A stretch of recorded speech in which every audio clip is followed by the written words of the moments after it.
energy that wanted the attention or the. All right, I'm not going to do a whole lot of talking here, but I did want to do a quick live at the Paracon on that in Salem, Massachusetts. So she could For be all of something you like who that. didn't attend, and also to encourage those who are self-defense, come on down and hang out with us. Have a fantastic time. Not a strong turnout today, and So the I book was believe near the to reason my for heart. that I did is a lot because of Halloween last year. we are competing with the rest of Salem and their events. And you generally have to have some sort of itinerary when you go up to Salem around this time of year because it's absolutely massive. So, that being said, I'm going to put this up and have you listen to Sam Baltrusis for a little while. He just took the stage, and he's a fantastic speaker. I mean, if you look at his credentials, he's somebody of note that anyone in the paranormal field should know about. All right, without further ado, give me a minute here. I don't know how to flip the camera around using StreamYard. I'm sure there's a way, but Jesus, I don't remember. Let's get this going. It was dusk. It was starting to get darker outside, and as I was walking down the path, there's no sidewalk. So cars were darting by in the darkness. It's Sleepy Hollow on Halloween night.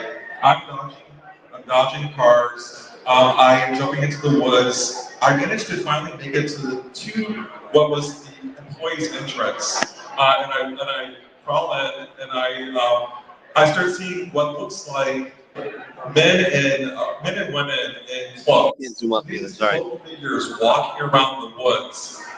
Sunnyside. I'm like, okay, I'm terrified right now. And then I hear what sounds like horses' hoofs, like clopping along in the horizon. I'm like, okay, I'm actually walking into this story that was a fictional story. So it turns out I walked into a reenactment. And I didn't realize I walked into a reenactment, and I was a part of this show. Apparently, I was playing Ichabod Crane, and I was like in the middle of it.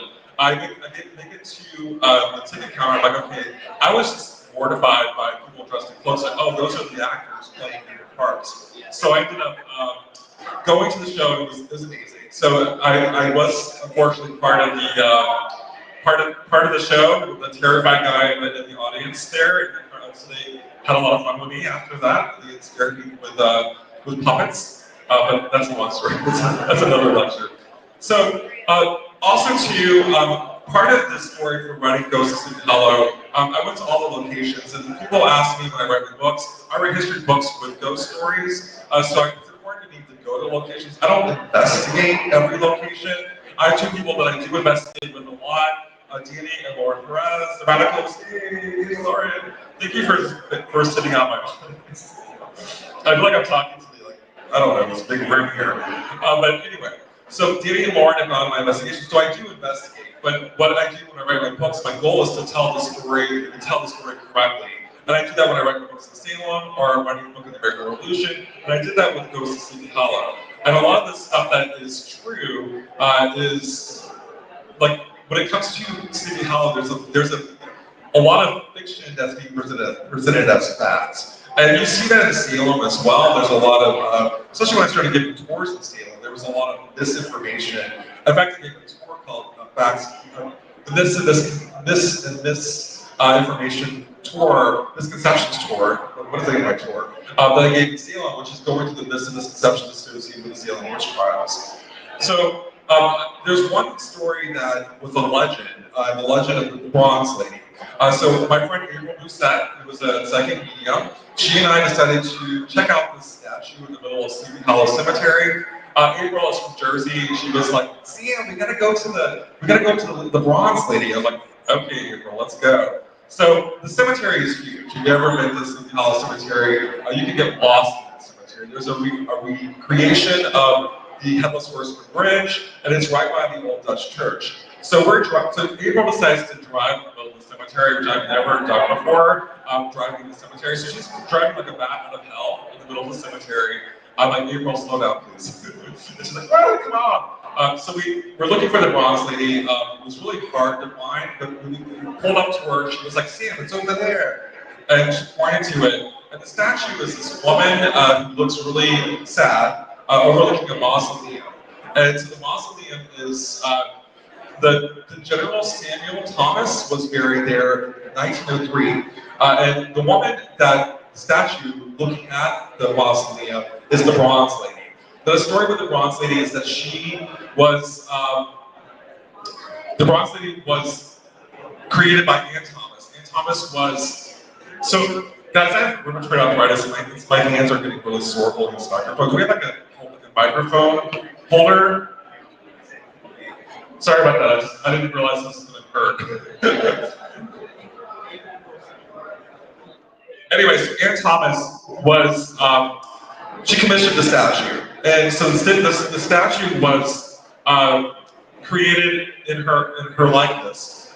What's the whole story is that she was, it was created in her likeness, but she was not happy with the first rendition. And the first rendition is what we see now, but the artist, she asked the artist to make a new rendition of it in 1903, and then she ended up having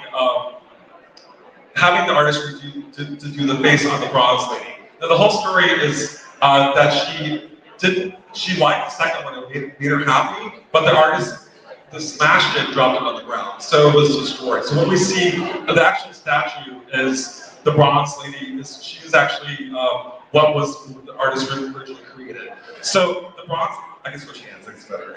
I'm like holding this one arm up, I'm like, this is getting really sore. Like I'm like a boxer of the ring is the end. All right, thank you. Anyway, so long story short, it's cursed. So people go to the Bronze Lady of Sleepy Hollow Cemetery, and the story is that she'll do something bad. The things that she does bad are not necessarily really bad stuff. Okay. There's one person that supposedly they disrespected the Bronze Lady, and she dropped a tree on her. Same with the microphone stand happens. I'm gonna have to make one out of this. I'm gonna keep going live here, but hang on for a moment, will you? They disrespected the Bronze Lady, and they tripped when they were going out. So it's like kind of like not really hardcore things. So I visited the Bronze Lady. We took pictures. April was taking photos, selfies with me and the Bronze Lady. Thanks guys for getting that. Taking pictures like selfies, and she was kind of like, Sam, let's get in front of the Bronze Lady. Well, the whole story with the Bronze Lady, you have to ask her permission to take photos. So if you ever go into Sleepy Hollow Cemetery and you see the Bronze Lady, make sure you ask permission, because there's some stuff that happened after encountering the Bronze Lady. So we take the photos. It was pretty, and also too, something that I forgot to mention, I had a crystal that I had on me, and I thought I dropped the crystal, but I ended up having it where I picked up a crystal that was already there. So what you don't do is you don't pick up anything from the cemetery that is not yours. I thought it was my crystal, but it was apparently the Bronze Lady's crystal, because what happens after I left there was turn my life upside down. So I come back to Boston, I actually live right outside of, I live in Somerville, Massachusetts. I started having visitations of a woman screaming.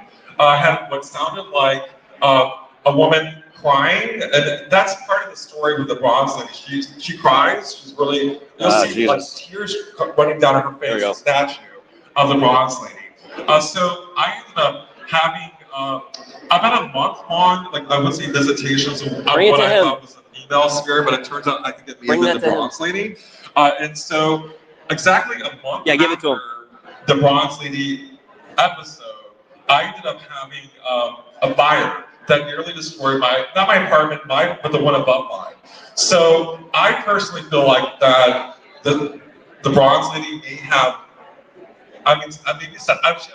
the fire was above mine, so all the water came through. So it wasn't like the fire destroyed my home, but the water from the fire did destroy my home, and that's pretty typical of what the Bronze Lady would do. All right, thank you for doing this. Of course. You adjust it however you like to. What? You can adjust it however you like to. Oh, great, thank you. Yep. That's perfect. Okay, so with the Bronze Lady, I had no idea how holding a mic that long was going to hurt. You can feel it. Like, oh my God, my arm is hurting. So it turns out the fire nearly destroyed my home, and all the paperwork. So I've written 18 books altogether, 2 books on Salem, and all my papers, all my research was destroyed from the water coming from the fire. My life turned upside down. I was displaced for 2 weeks. And what's interesting, the only thing that was saved from the fire, some of my books were salvaged, but there's an antique desk, actually Danny and Lauren Perez. I got the desk from them, and the rock, and the crystal that I accidentally took by mistake from the cemetery. So what did I do? I brought the rock back. So I go back to Sleepy Hollow, I took a plane. I got there as quick as I could. My friend April Doucette, who was with me, she also was having things happen. There was a storm, and there's a tree that fell through her roof. And at the same time, the fire in the backyard. So, the curse of the is true. I wasn't taking any chances, so we went back. We did what we call apology ritual. We apologized to the boss lady. So again, I don't know if the boss lady was actually cursed, but I do feel like that the boss lady was maybe because the kids would go there, like they treated almost like a curse. Something happened where it was created, and we somehow tapped that curse. And I will say that the actual energy to it. There were two trees on either side around. So when you go there, you feel like going transfer back in time. And then, a story that if you talk to the bronze lady, you can look at the people of the mausoleum and see a ghost. So that story as well. So we did the apology ritual. Everything stopped. So the screaming woman stops. The visitation stops. So I do feel strongly that somehow it's related to.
Think about I don't know what the hell just happened.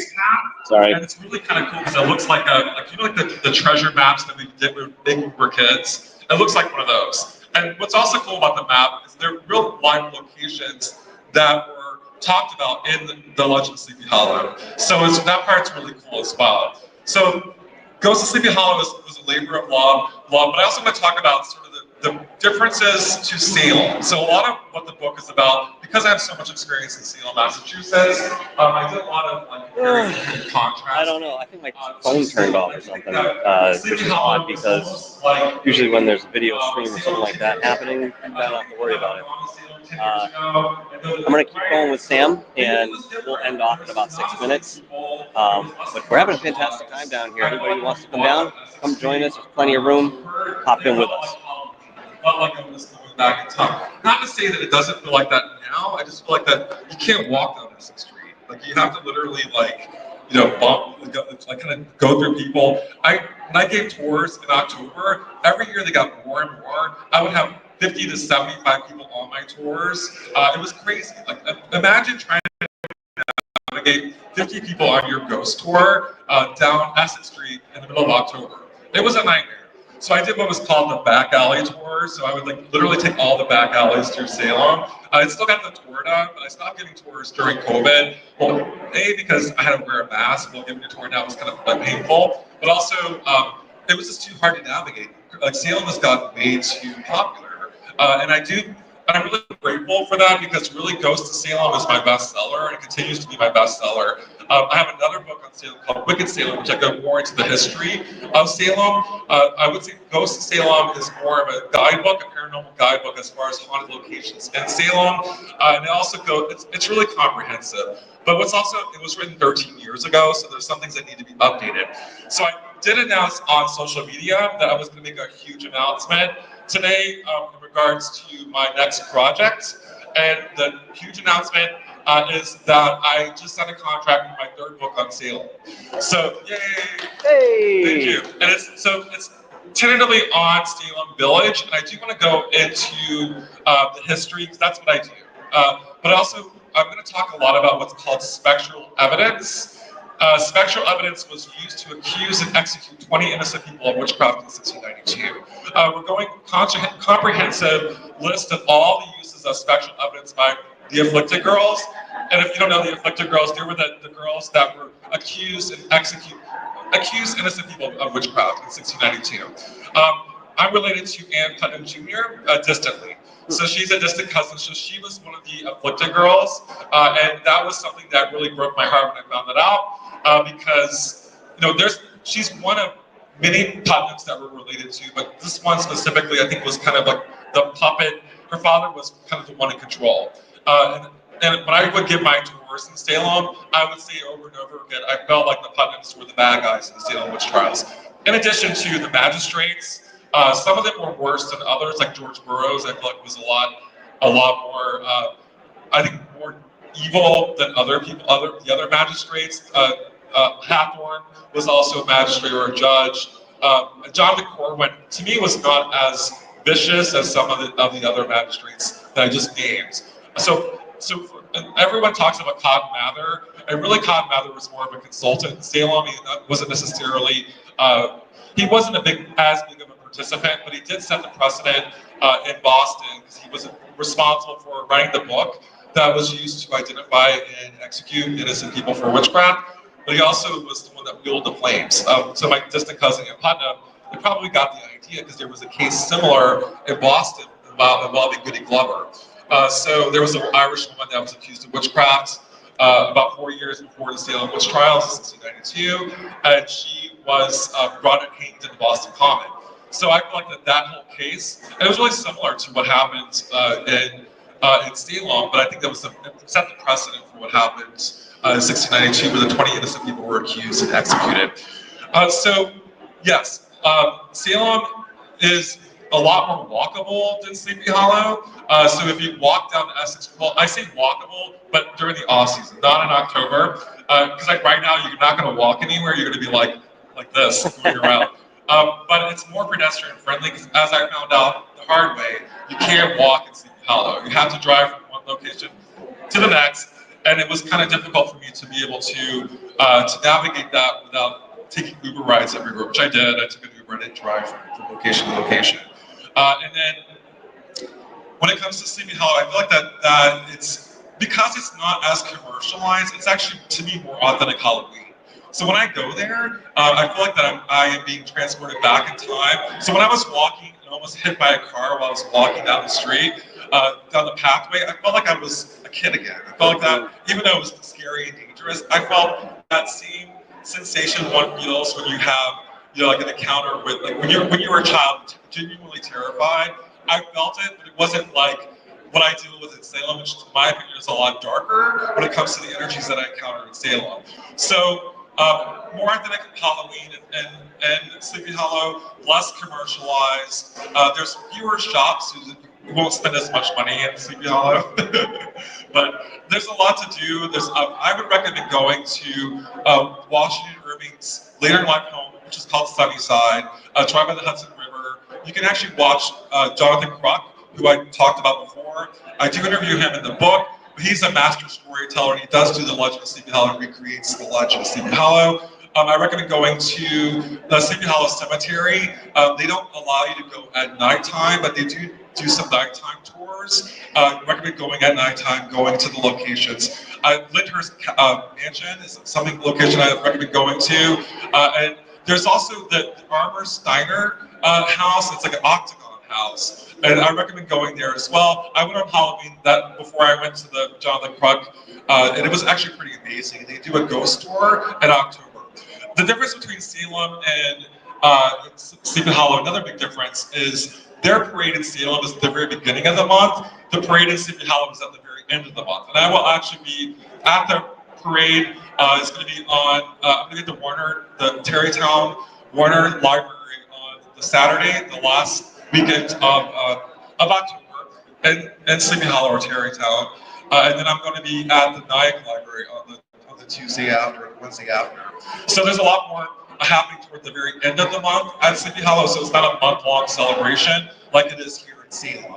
I will say with Salem, there's a lot of guilt that I feel when I walk down the street. I don't feel in Sleepy Hollow. So I think even for me, like the story, if you know my whole backstory with the spirits of Salem, and there's a lot that happened to me. I feel like that the spirits of Salem beat off my guilt. It almost gives them energy. So I do feel like that. I feel more guilt in Salem and less guilt when I go to Sleepy Hollow. I can have fun and kind of like let loose and enjoy. Oh hey, with my microphone here. Also, too, when it comes to so the person that really does an amazing lecture on the difference between Salem and Sleepy Hollow is J.W. Ocker. If you know him, he wrote a lot of great books. Actually, it's Oker, I should say it correctly. But he wrote the foreword to Ghost of Sleepy Hollow. He wrote a book called The Season of the Witch, which is my competition, but also it's a great book. And I have to admit that when someone writes a great book, you have to say, hey, it's a great book. So I'm actually honored to be friends with this gentleman who, for many years, I considered my competition as an author. But he wrote the foreword to Ghost of Sleepy Hollow. In fact, I interviewed him at the Sleepy Hollow Hotel. And he does a lot talking about the comparing and the contrasting when it comes to Salem and Sleepy Hollow. There's a lot of similarities. There's the idea that Salem is really close to a major metropolitan area, just like Sleepy Hollow is close to New York City. It's about 20-minute drive from New York City. In fact, I actually lived in New York City for many years, but I would go there for Halloween. So that was my Halloween destination, just like Salem was my Halloween destination when I lived in Boston. That's what led to my first book on Ghost of Salem. So when it comes to the difference, the comparing and contrasting, I'm doing what's called the Halloween Showdown. Now, what is that, you ask? Halloween Showdown is you voting on your favorite Halloween destination. So you go to HalloweenShowdown.com. You can either select Salem or Sleepy Hollow.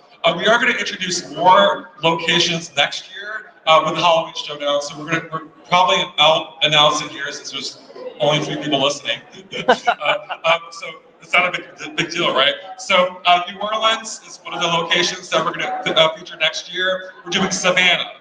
We're also doing New York City, which is close to Sleepy Hollow, but it also deserves its own category, and also Gettysburg. So we're going to focus on the East Coast on Halloween destinations. The idea is the talk is to turn Halloween Showdown into a documentary. We go to the different locations and kind of focus on the pros and cons, all the destinations. Whether or not it's going to be a haunted documentary, I'm not sure. But people do want to know what's haunted in the different locations, and that's what I do specialize in. So, any questions when it comes to Sleepy Hollow or Salem? Anybody? The what? Oh yeah, so Raven, thank you, Raven. So Raven said she's excited about the book on Salem Village. To me, it is something that a lot of people really, because in my books, I do go into history, but I don't really go into the beginnings of the Salem Witch Trials. I don't go into like what really happened with Tituba, what really happened with Betty Paris, the first afflicted girl in the Paris homestead, because It's in modern day Danvers, and a lot of people are often confused when they think of Salem. They think the witch trials happened in what was called Salem Town, and a part of it did happen in Salem Town, but the witch hunt actually happened in Danvers, happened out here, really. Danvers, modern day Peabody, happened in Topsville. So I'm gonna go to those locations and give those people a voice, and those locations a voice, and hopefully maybe bring some of the traffic that comes into Salem into those locations. Because I really feel like there's so much there that we don't explore. Because everyone kind of gathers in Essex Street, and it's like, hey, what about Peabody? What about Danvers? Like, that's where the hysteria really took place. That's absolutely true. I'm hoping that some of the traffic maybe like shipped out to Peabody and it's shipped out to Danvers, and then all the hotel rooms are not $1,000 a night in Salem during October. But you know what? That's wishful thinking. So, any other questions? Lauren, you have a question? Come on, Lauren. Which one do you feel more connected to? Because I know you're connected to both. Which one do you feel more connected to? Because I know you Salem, are connected to both. without a doubt, is my baby. Salem will always be my baby. But my baby bites, So it's like it really has been a love-hate relationship with Salem. I know the history very, very well. Not only giving tours, but also digging into the original sources and going. So I know the stories, and it's terrifying. The truth about Salem, what really happened in 1692, if you really dig deep, it's horrifying. What these girls did to these innocent people. Giles Corey being pressed to death over a 2-day period. Like, that is horrible. Like, that's terrifying. So to me, Salem is a big part of my life, and I know the history very well. But I loved every minute of writing Ghost of Sleepy Hollow. So it was fun. So it's whether, like, is it sort of like, do I like the fun or do I like the guilt and everything else about Salem? I do love Salem, and it's like I said, a love-hate relationship. I will say that some people feel energized when they come to Salem. I feel drained, and that's something that a lot of people they're like either they're drained or not. I feel drained There's too. a lot of vampires, energy vampires in Salem, whether they're people or spirits, and they want to feed off your energy. So they feed off that energy. That either the fear or whatever you have, they want some of that. So I would say probably like 50-50 for 2 different reasons. Good question, though. Thank you. Have you been? You've been to Sleepy Hollow, right? Oh, you went to the Paracon. Oh, yeah. Morgan, you have a question? You're like, no. No? All right, guys, so if you want more information, go to sambalshruses.com. I do have books available at the table over there. Believe it or not, I actually sold several books today, so I'm really happy about that. Yay!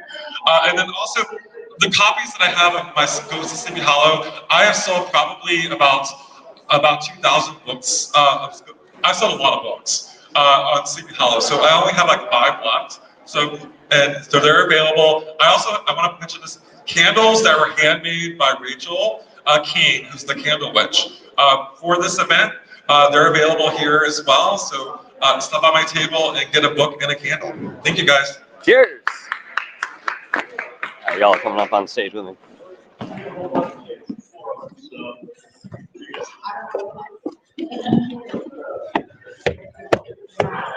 Fantastic as always. Oh, thank you. Thank you, buddy. All right, let's give it a little more time for Sam. I'll do this. Excellent. I mean, you bring up a really good point. I'm not going to stress on this too much because you did cover it pretty well. And that is the idea of what we think happened, where it happened, versus what actually happened. And there are a lot of people who are more than comfortable just sitting in the lore itself, not necessarily taking the time to look into the real history. Because, to be honest with you, sometimes it takes effort. It's easier just to hear the story and run with that. Of course, we can identify that sort of phenomenon in many different fields if we choose. But it's, of course, very important when it comes to something intangible like the World of Esoterics to get as much evidence and critical thinking at the helm that we possibly can, because that is going to lead us in the direction of what we're already seeking, and that is truth. So you can't get to truth by kind of faking this or creating false structures underneath you. Yeah, you'll be staying on that podium for a little while, and eventually it will fall through, and God knows where the bottom is. So keep that in mind as we go forward. We'll be right back with our next guest.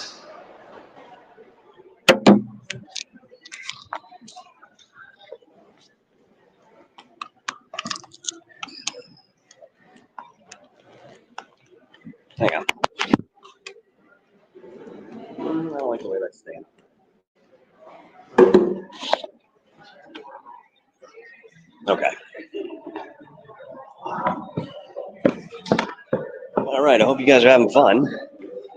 They said it wasn't a huge turnout this year, but we are having a blast. And I'll keep going here if you guys are interested.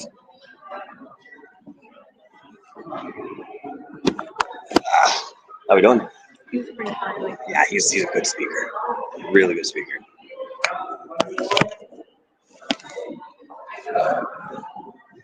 Kind of improvising here. All right, let's see what people are saying here. Yeah, I don't know what's going on. I can't turn the camera around. I think it's StreamYard, but let's see it. MK Ultra. Yep. I know quite a few people have been in that project alone. If Heather is willing to speak to me, I could certainly put some time together because I would love to talk to her if she's interested. And yeah, it doesn't have to be in any public capacity, of course. I'd just like to talk to her. So Tammy, if that's something you could relate to her, I'd appreciate it. Good to see you here, Long Island Bigfoot. What's up, buddy? You better get ready for tonight, bud.